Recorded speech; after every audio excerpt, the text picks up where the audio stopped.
그 다음 또 볼게요. 청소년 범죄 분야에서도 제가 찾아보니까 이 생각이 쭉 한번 보세요. 이렇게 보면은 쭉 한번 보시고 300몇만 원씩 나와요. 이렇게. 이게 유튜브에 보면 조폭의 일상, 마약 거래, 범죄 무용담 쭉 한번 보세요. 이게 이런 게 굉장히 많고 MZ 조폭들의 새로운 이러다 보니까 물론 이제 한번 쭉 한번 보세요. 경기 남부청 그러니까 어떻게 보면은 경기도 남부청 남부 지역에서 담당한 경찰청에서 보면은 조직 폭력배의 통계가 보면 MZ 세대가 많다는 것.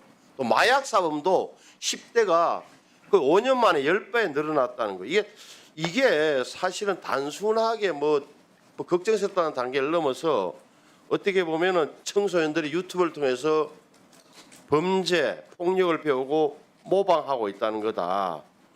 그런데 이렇게 유튜브의 유해성이 확연한데도 이런 유튜브 컨텐츠를 규제할 법적 근거가 없다는 거예요. 그러나 결국은 경찰이나 수사기관이 일일이 컨텐츠를 모니터링하면서 위법사항을 적발하는 경우가 아니면 규제가 불가능한 거예요. 그런데 젊은 우리 청소년들은 이런 추천 알고리즘을 통해서 반복적으로 자극적인 범죄 영상에 노출되고 있는데 우리 국가기관은 아무것도 하지 않다 이런 거. 다음 또 볼게요. 연예인들도 마찬가지. 연예인 한번 쭉 보세요. 이거 뭐 태진아나 이런 거 나오고 뭐 비방 유튜버 이런 분들 쩌양 이런 분들은 그나마 능력이 있어가지고 소송을 제기해서 1억 배상을 받았고 이렇게 하는 거예요. 태진아 씨도 마찬가지. 벌써 태진아 돌아가셨어. 그러니까 저 가짜 뉴스가 올라가는 거예요. 가슴 아픈 죽음, 사망. 그래서 이거는 제가 보기에는 이거는 웃기는 이야기가 아니라 그냥 이럴 수도 있다는 차원이 아니라 어떻게 보면 한 사람의 인격과 생계를 파괴하는 사이버 테러다. 이렇게 이런 걸 갖다 지금은 무슨 표현의 자유라는 논리로 그냥 두고 볼 수는 없다. 외국은 어떻게 하는지 봐요. 외국 한번 보세요. 쭉 보시면 자 유럽연합 디지털 서비스법을 만들었어요. 그리고 영국 온라인 안전법, 온라인 세이프티 액트를 만들었고 캐나다 마찬가지고 프랑스에서도 디지털 규제 컨텐츠 법안을 만들었어요. 그런데 결국 우리는 왜 이 자리냐, 제자리냐, 법이 현실을 못 따라가는 거예요. 유튜버, 넷플릭스 같은 글로벌 플랫폼은 우리 방송법상 방송법이 방송사업자가 아니에요. 부가통신사업자로 돼 있단 말이에요. 단순히 어떻게 보면 인터넷 사업자 수준에 머무르고 있다. 그래서 문제가 되면은 본사 서버가 해외에 있습니다. 이런 이유로 자료 제출도 안 하고 삭제 요구를 해도 거부할 방법이 없습니다. 그러니까 악성 댓글을 똑같이 달더라도 네이버와 카카오 이용자는 처벌되고 유튜브나 인스타그램 이용자는 처벌이 어렵다는 거예요. 그래서 국민들은 외국 플랫폼 악플러는 못 잡는다 이 상식처럼 돼 있어요. 그래서 앞으로 어떻게 고쳐야 되느냐? 결국은 이제 이런 낡은 법 체계, 분산된 권한, 그리고 국외 사업자의 책임 회피 구조가 맞물리면서 공백이 커지고 있다. 이제 바로 잡아야 됩니다.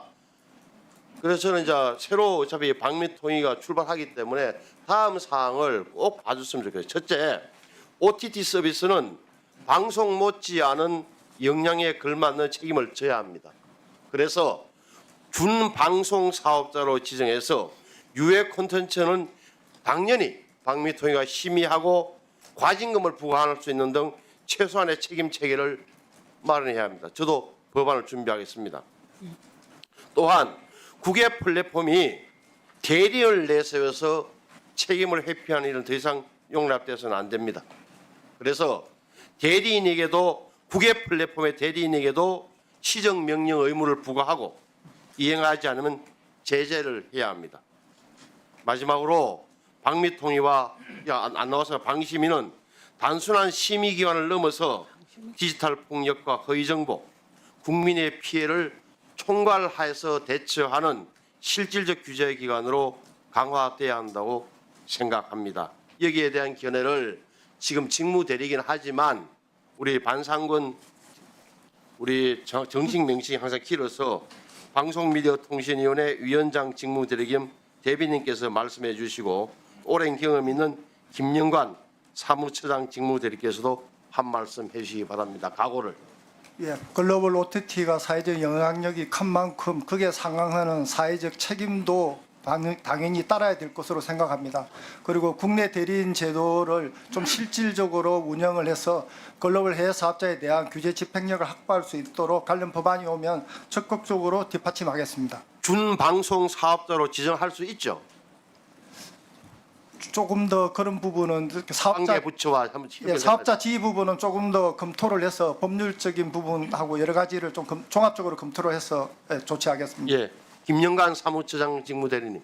예, 위원장 직무직대와 같은 의견입니다. 고민하고 지금 국회에도 관련된 법안들이 나와 있습니다. 그래서 저희들이 관련 법안들이 논의될 때 적극 지원하도록 하겠습니다. 지금까지 안 됐던 이유는 뭐예요? 그렇게 좀 잘 못 보셨나 아니면 심각함을 못 느끼셨나요? 의원님께서 말씀 주신 것처럼 개별적으로 여러 가지 부작용이 있음에도 불구하고 이것이 이제 법 제도화됐을 때 일반적으로 적용이 되기 때문에 그럴 경우에 미칠 또 부작용 이런 것들을 저희도 걱정을 했고 국회에서도 그런 부분들을 많이 걱정해 주신 것으로 저는 그렇게 이해를 하고 있습니다. 신성범 의원께서도 관련 법안을 발의하신다고 하니 저희가 11월에 법안 국회가 시작됩니다. 그때 함께 논의해서 좋은 대안이 나왔으면 좋겠습니다. 네.